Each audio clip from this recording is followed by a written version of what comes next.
کہ سب سے پہلے تو یہ یاد رکھیے کہ جہاں پہ آپ آئے ہیں یہ میدان کوئی عام میدان نہیں، اسلام کی تاریخ میں یہ میدان بہت عظیم ہے، مطلب اس کی حیثیت بہت عظیم ہے، بہت بڑی ہے۔ اس کی وجہ کیا ہے؟ اس کی بنیادی وجہ یہ ہے کہ اس میدان میں مسلمانوں کی سب سے پہلی جنگ ہوئی، سب سے پہلی لڑائی، اور اس میدان میں اللہ رب العزت نے مسلمانوں کو جیت عطا فرمائی، جیسے میں نے گاڑی میں بتایا تھا۔ اب آپ کو صرف سمجھنا ہے کہ کہاں کیا ہوا تھا۔ دیکھیں، اس کو سمجھنے کے لیے یاد رکھیے، یہ جو مسجد ہے نا، اس مسجد کا نام ہے مسجد عریش۔ عریش کا مطلب ہوتا ہے خیمہ، عریش خیمے کو کہتے ہیں، جیسے آپ دیکھے ہوں گے ادھر مینا طرف جو ہم لوگ گئے تو خیمہ بنا ہوا ہے۔ تو ویسے ہی حضور صلی اللہ علیہ وسلم مدینہ سے آئے تھے اور کفار ادھر مکہ سے آئے تھے، تو حضور صلی اللہ علیہ وسلم کا خیمہ یہاں بنا تھا، صحابہ کرام کے بھی آس پاس خیمے بنے ہوئے تھے۔ حضور کا جو خیمہ تھا اس خیمے کی وجہ سے اس مسجد کا نام مسجد عریش پڑا ہے۔ اور یہ جو مسجد آپ نے نماز ادا کی ہوگی، ابھی ظہر کی نماز پڑھی ہوگی، کسی نے نفل پڑھی ہوگی، یہ جو آپ نے نماز ادا کی ہے یہ ایسی ویسی مسجد نہیں ہے، اس مسجد میں آپ نے نماز ادا کر لی ہے جس مسجد میں ہمارے آقا نے دعا کیا تھا، اے اللہ ہمارے ساتھ صرف 313 ہے اور کفار جو سامنے نظر آ رہے ہیں وہ 1000 سے زیادہ ہیں، اے اللہ ہم لوگ اگر اس بار مارے گئے تو پھر قیامت تک کوئی تیرا نام لینے والا نہیں ہوگا۔ وہ جو دعا ہمارے آقا صلی اللہ علیہ وسلم کی قبول ہوئی تھی وہی یہ مسجد ہے، اسی جگہ پہ مسجد بنائی گئی، پہلی چیز۔ دوسری چیز ہے کہ یہ جنگ کہاں ہوئی، تو اس کے بارے میں بتایا جاتا ہے کہ یہ ہے، اور جنگ یہی نیچے طرف، ادھر سے کفار آئے تھے اور مسلمان ادھر اوپر طرف تھے، ٹھیک ہے۔ اور تیسری چیز، فرشتے کہاں اترے تھے؟ فرشتے جہاں اترے تھے اس پہاڑ کے پاس ہم لوگ پہنچنے والے ہیں انشاءاللہ، وہاں گاڑی روکوائیں گے اور آپ لوگ کو اتروائیں گے، اور وہاں پہاڑ میں بھی آپ کو چڑھنا ہے، زیادہ اونچائی نہیں ہے پہاڑ،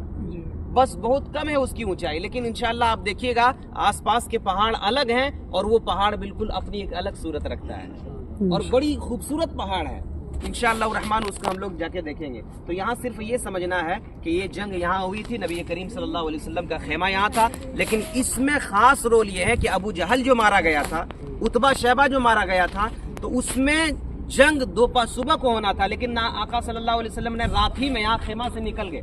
حضور صلی اللہ علیہ وسلم خیمہ سے نکلے، اپنے صحابہ کو لے کے گئے اور حضور نے یہاں نقشہ کھینچ دیا، لکیر، کہ یہاں پہ ابو جہل مرے گا، یہاں پہ عتبہ مرے گا، یہاں پہ شیبہ مرے گا۔ اب اس کے بعد یہ جنگ سے پہلے کی بات ہے، اس کے بعد جب جنگ ہوئی تو صحابہ جا کے دیکھتے ہیں تو کیا کہتے ہیں کہ ایک بال کے برابر بھی ادھر ادھر نہیں ہوا، جہاں ہمارے نبی نے کہا تھا کہ یہاں ابو جہل مرے گا وہیں پہ ابو جہل کی لاش پڑی، اللہ اللہ، وہیں پہ ابو جہل کی لاش پڑی ہوئی تھی۔ یہ ہمارے آقا صلی اللہ علیہ وسلم کا معجزہ ہے، نبی کریم صلی اللہ تعالی علیہ وسلم پہ، اسی لیے ہم سب کی جانیں قربان ہے الحمدللہ۔ تو یہاں اس جنگ میں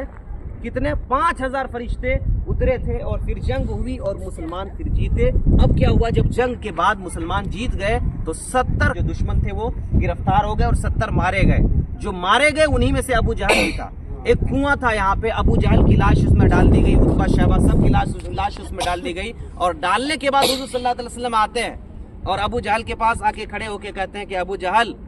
جو اللہ رب العزت نے مجھ سے وعدہ کیا تھا وہ مجھے پورا کر دکھایا، کیا تجھے بھی پورا کیا کہ نہیں؟ تو ایک صحابی وہاں بغل تھے، کہا کہ یا رسول اللہ آپ میت کو مردے کو کیسے سنا سکتے ہیں؟ تو حضور نے کہا کہ ہاں تم سے بہتر یہ سن رہے ہیں اور دیکھ رہے ہیں کہ کیا ہو رہا ہے۔ تو ابو جہل کی جو لاش پڑی ہوئی تھی کنواں میں، آج بھی لوگ وہاں جا کے پتھر مارتے ہیں، پھینکتے ہیں،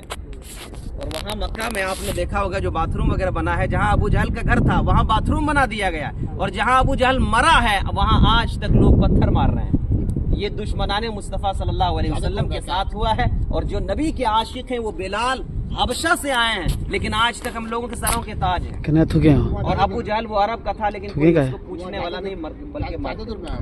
کنواں ہے ادھر پاس ہی میں، لیکن وہاں جانے کی ضرورت نہیں ہے، وہ ہاں اس طرح نہیں ہے، اس طرح نہیں ہے، لیکن یہ ہے کہ لوگ پتھر مارتے ہیں۔ اس کی مثال یہ دیکھیں، یہاں لوگ پتھر مارے، ہاں بس صحیح بات، یہ دیکھیے پتھر مارا ہے نا، تو اسی لیے پتھر مارا ہے کہ کفار کے لاش یہاں بھی پڑے ہوئے، یہاں مار دیے، پتھر مار دیے، بس چھوڑ دیں نا، وہاں پہ نا، ابھی آپ شروع کریں گے سب مارنا شروع کریں گے۔ چلیے ہم مار دیے نا، جہاں 5000 فرشتے اترے تھے اور اس پہاڑ کو دیکھ کر کے انشاءاللہ الرحمن اپنے طرف آ گئے۔ آئیے